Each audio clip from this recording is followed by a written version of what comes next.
Integrating Learning Outcomes and Competences. Welcome to our new video on integrating learning outcomes and competences. In our last lessons we introduced the European Learner Mobility Standardization Initiative with special emphasis on the metadata for learning opportunities as the core information model for the description and exchange of course and study programs related information. In this video we will focus on the modeling and integration of learning outcome and competence-related information into course descriptions, occupational profiles, and other competence-based tools. The new INLOC model aspires to enable the creation of enhanced service learning opportunity and employment exploration and strengthen learning to employment pathways in Europe. European governments and stakeholders have become convinced that learning-based uniquely on input will not respond adequately to future challenges for individuals, society or the economy. Society is to rely on the identification of learning outcomes. This trend is recognized as critical in many different contexts across education and training systems. The environment in which learning outcomes approaches are now occupying an increasingly prominent position is the shift in European education and training systems towards lifelong learning frameworks. This gives learning outcomes a pivotal position in the redefinition of qualifications and the curriculum in vocational, general and higher education.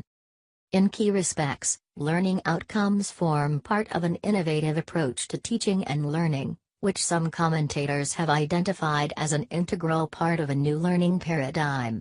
There is a growing and dynamic role for learning outcomes in education and training reform. Learning outcomes feature as a component of lifelong learning strategies and mechanisms for implementation and provide a key role in organizing systemic aims, curriculum, pedagogy, assessment and quality assurance. Learning outcomes can best be defined as statements of what a learner knows, understands and is able to do after completion of learning. Learning outcomes put emphasis on the ability to do, irrespective of acquisition routes. Learning outcomes are associated with a learner-centered approach and are important in promoting learning and labor mobility in three senses: vertical, as in career progression, horizontal, as in movement between sectors, and spatial, as in mobility in the enlarged European Union.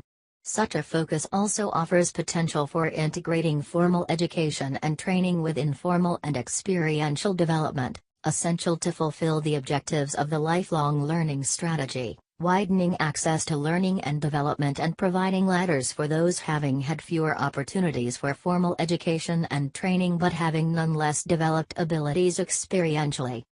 Learning outcomes are defined in terms of knowledge, skills and competence as a common data.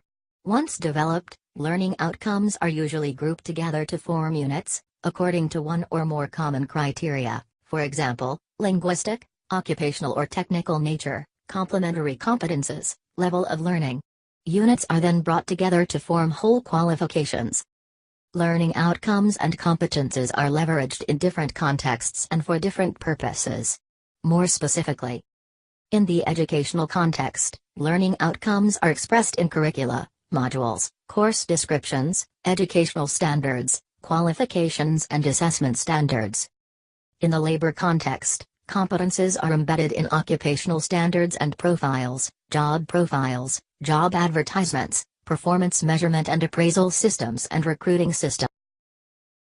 In the guidance context, information about learning outcomes is present in educational guidance systems and competences in occupational and job information. In the personal context, people communicate about learning outcomes through curriculum vitae or personal competence profiles. In this complex landscape, learning outcomes constitute the bridging element for the creation of solid synergy pathways between learning and employment. How does this happen? Just follow the path, left to right.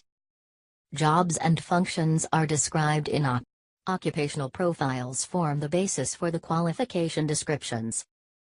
One qualification can correspond to several occupational profiles. Qualification files describe the knowledge, skills and competences a person needs to fulfill a job function. Education and training is based on the qualification descriptions. Programs offering qualifications are determined by learning providers.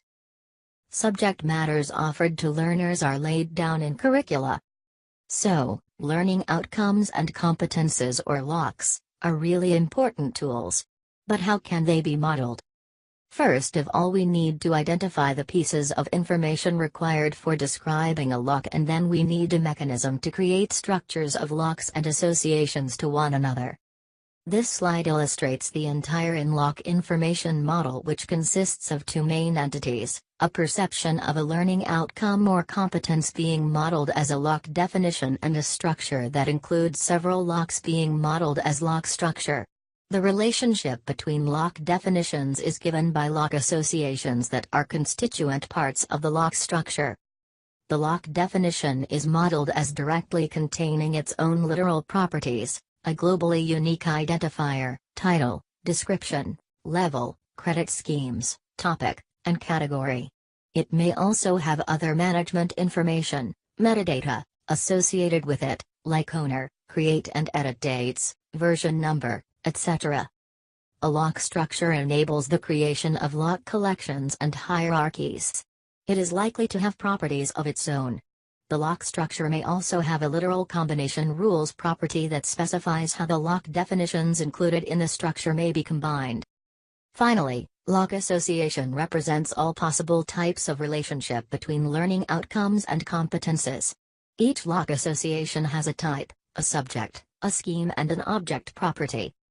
The use of in-LOC enables framework and system developers to describe and digitally exchange LOC definitions and structures in a wide range of educational and employment contexts.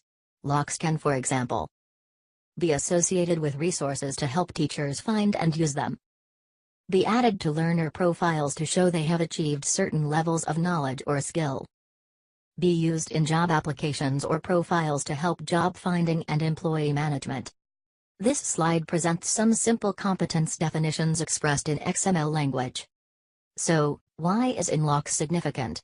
According to Simon Grant, learning technologies expert who has led the in-LOC work, in-LOC adds value to work related to skills frameworks, competence standards, structured sets of learning outcomes, etc., and provides a sound basis for genuinely useful technologies.